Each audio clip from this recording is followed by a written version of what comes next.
नमस्कार दोस्तों, कर्मा की अवधारणा प्राचीन भारतीय दर्शन का एक महत्वपूर्ण हिस्सा है, जिसका मतलब है कि व्यक्ति के हर क्रियापकाल का उसके जीवन पर गहरा प्रभाव होता है। कर्म का सिद्धांत यह कहता है कि जैसा कर्म करते हो वैसा ही फल मिलता है। यह सिर्फ किसी एक जन्म तक सीमित नहीं होता, बल्कि पुनर्जन्म की धारणाओं के अनुसार व्यक्ति के कर्म अगले जन्मों में भी उसके जीवन पर असर डालते हैं। इस कहानी में हम एक ऐसे व्यक्ति की यात्रा की कथा को देखेंगे जिसने अपने जीवन में कई तरह के कर्म किए और कैसे समय के साथ कर्मा ने अपना हिसाब लिया। इस कथा में हम देखेंगे कि कैसे कर्मा कभी भी कोई चीज़ नहीं भूलता और यह समझने की कोशिश करेंगे कि कर्मा की शक्ति किस प्रकार से कार्य करती है। अगर आप भी कर्म की शक्ति को जानना चाहते हैं तो इस कहानी के अंत तक हमारे साथ बने रहे। तो चलिए दर्शकों, शुरू करते हैं आज की कहानी को। दोस्तों, गौरव का जन्म एक साधारण मध्यम वर्गीय परिवार में हुआ। उसके पिता महेश एक छोटे व्यापारी थे जो अपने छोटे से किराना व्यवसाय के माध्यम से अपने परिवार का पालन पोषण कर रहे थे। उसकी माँ सविता एक साधारण गृहिणी थी जो घर के कार्यों और बच्चों की देखभाल में व्यस्त रहती थी। गौरव के बचपन के दिन बिना किसी विशेष विलासिता के बीतते थे, लेकिन उसे कभी किसी चीज़ की कमी महसूस नहीं हुई, क्योंकि उसके माता पिता ने उसे हर तरह का प्यार और समर्थन दिया था। गौरव बचपन से ही काफ़ी चतुर और महत्वाकांक्षी था। जहाँ अन्य बच्चे खेल में लगे रहते थे, गौरव अपने पिता के छोटे से व्यापार को समझने और उसमें हाथ बटाने में रुचि दिखाता था। वह अक्सर पिता के साथ दुकान पर जाता, ग्राहकों से बात करता और पैसे गिनने का अभ्यास करता। बचपन से ही उसके मन में यह विचार बैठ गया था कि उसे एक दिन बड़ा आदमी बनना है और अपने पिता की तुलना में अधिक सफल होना है। हालांकि गौरव के बचपन में एक महत्वपूर्ण मोड़ तब आया जब वह अपनी स्कूली शिक्षा के दौरान पहली बार अनैतिकता के रास्ते पर चला। एक बार उसके स्कूल में एक परीक्षा हुई जिसमें वह अच्छी तरह से तैयारी नहीं कर पाया था। परीक्षा के दिन उसने अपने एक दोस्त की उत्तर पुस्तिका से नकल कर ली और परीक्षा में अच्छे अंक प्राप्त किए। वह खुद पर गर्व महसूस कर रहा था कि उसने बिना मेहनत के अच्छे परिणाम हासिल कर लिए। उस समय उसे यह एहसास नहीं हुआ कि यह एक छोटे से अनैतिक कार्य का बीज था जो आगे चलकर उसकी जीवन की पूरी दिशा को बदल देगा। गौरव ने अपने कॉलेज की पढ़ाई पूरी की और उसके बाद अपने पिता के व्यापार में शामिल हो गया। उसके पिता ने उसे ईमानदारी और नैतिकता के साथ व्यापार करना सिखाया था, लेकिन गौरव की दृष्टि कुछ अलग थी। उसे व्यापार को तेज़ी से बढ़ाना था और अधिक से अधिक पैसा कमाना था। उसके दिमाग में हमेशा वही नकल वाली घटना घूमती रहती थी। अगर मैं थोड़ी चतुराई से काम करूं तो मुझे कम समय में अधिक सफलता मिल सकती है। गौरव ने अपने पिता का व्यवसाय संभालने के बाद कई बदलाव किए।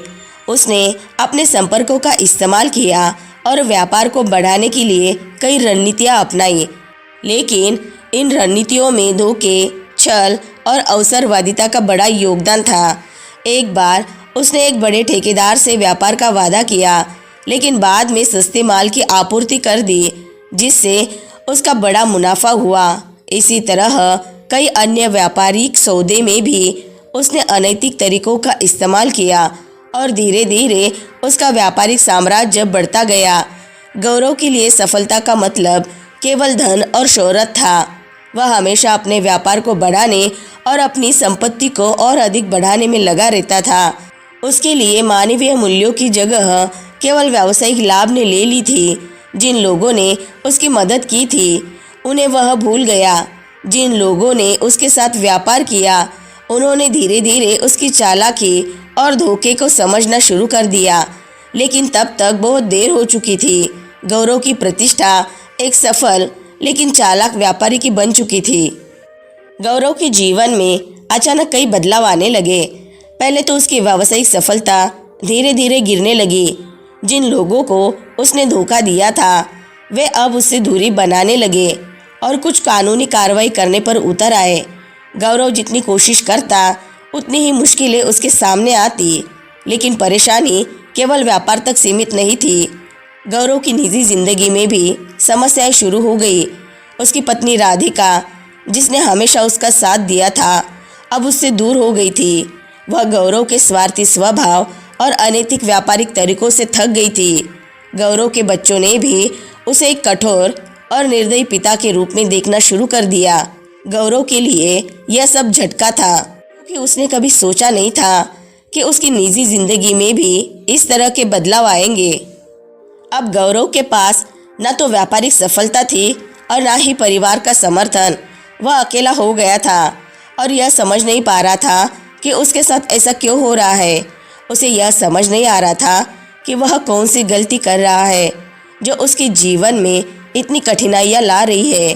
गौरव ने मानसिक शांति पाने के लिए एक आध्यात्मिक यात्रा का निर्णय लिया। उसने सोचा कि शायद किसी धार्मिक स्थल पर जाने से उसे सुकून मिलेगा। अपने एक मित्र की सलाह पर वह हिमालय की गोद में स्थित एक छोटे से गांव गया, जहां एक प्राचीन बौद्ध मठ था। यह मठ अपनी शांति और ध्यान के लिए प्रसिद्ध था और वहां एक ज्ञानी बुद्ध भिक्षु रहते थे, जिनका नाम भिक्षु आनंद था। गौरव ने मठ में पहुंचकर भिक्षु आनंद से मुलाकात की। भिक्षु की आंखों में एक अजीब सी शांति और गहराई थी, जो गौरव के अशांत मन को स्थिर कर रही थी। गौरव ने अपनी पूरी कहानी भिक्षु को सुनाई। कैसे उसने व्यापार में सफलता पाई, कैसे उसने अनैतिक तरीकों का सहारा लिया और अब कैसे उसका जीवन बिखर रहा है। भिक्षु आनंद ने ध्यान से गौरव की कहानी सुनी और बोले, गौरव, तुम्हारा जीवन तुम्हारे कर्मों का परिणाम है। कर्मा कभी किसी को नहीं भूलता। तुमने जिन लोगों के साथ छल किया, जिनके साथ अन्याय किया, वही अब लौटकर तुम्हारे सामने आ रहा है। गौरव ने भिक्षु से पूछा, क्या मेरा जीवन सुधर सकता है? क्या मेरे पास अब भी कोई रास्ता है? भिक्षु ने मुस्कुराते हुए कहा, कर्मा का नियम यह नहीं कहता कि तुम्हारे पास सुधार का मौका नहीं है। यह नियम केवल परिणाम देता है, लेकिन अगर तुम अपने कर्मों को सुधारने की कोशिश करो तो जीवन फिर से सुधर सकता है। तुम्हें अपने पिछले कर्मों का प्रायश्चित्त करना होगा और जीवन को नए सिरे से देखना होगा। भिक्षु आनंद के साथ की बातचीत ने गौरव के मन में गहरा असर डाला। उसने महसूस किया कि उसके जीवन की सभी समस्याएं उसके अपने कर्मों का परिणाम है।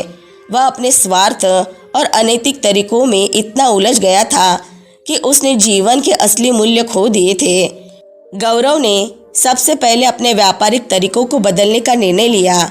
उसने उन सभी लोगों से माफ़ी मांगी जिनके साथ उसने अन्याय किया था। उसने अपने व्यापार को ईमानदारी और नैतिकता के साथ चलाने का प्रण लिया।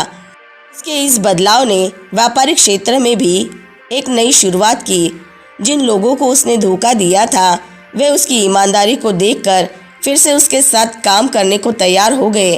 धीरे धीरे उसका व्यापार फिर से फलने फूलने लगा, लेकिन इस बार वह नैतिकता और सच्चाई के आधार पर था। गौरव ने अपने परिवार के साथ भी संबंध सुधारने की कोशिश की। उसने अपने पत्नी और बच्चों से माफ़ी मांगी और उनके साथ एक नए तरीके से रिश्ता बनाना शुरू किया। उसका परिवार भी गौरव के इस बदलाव को देखकर हैरान था, लेकिन उन्होंने उसे एक दूसरा मौका दिया। गौरव अब एक बदला हुआ व्यक्ति था। उसने जीवन के असली अर्थ को समझा और कर्मा की शक्ति को पहचान लिया। उसने ध्यान और योग को अपने जीवन का हिस्सा बनाया और अपने अंदर की शक्ति को प्राप्त किया।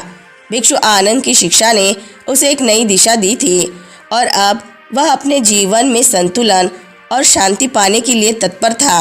गौरव ने यह समझा कि जीवन में सफलता केवल धन और शोहरत से नहीं होती, बल्कि नैतिकता, सद्गुणों और अच्छे कर्मों से होती है। अब वह एक सच्चे और नैतिक जीवन की ओर अग्रसर था।